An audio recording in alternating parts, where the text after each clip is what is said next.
په فراق به تر ازله هم خوشحاله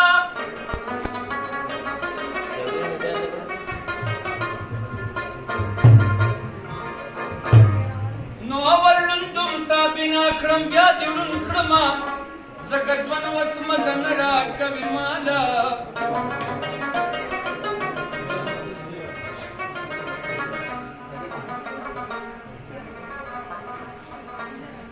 چې په شاتو باندې وپایي عمرونه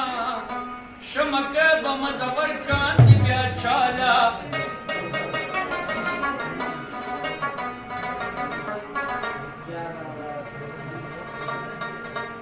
یار مې واخیست رقیبانو لیوانې شومه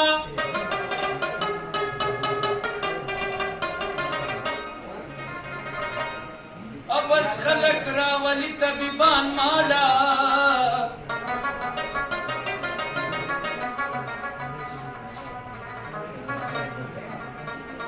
چې اخر په جړا خوار غني رخصت شي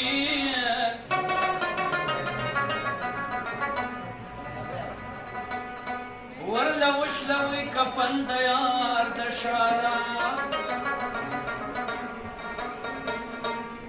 خوراک کوي د سپیو مسلې د ملایانو بانګونه د بلال او لنګوټه د چنګړیانو خوراک کوي د سپیو مسلې د ملایانو بانګونه د بلال او لنګوټه د چنګړیانو بانګونه د بلال او لنګوټه د چنګړیانو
Banguna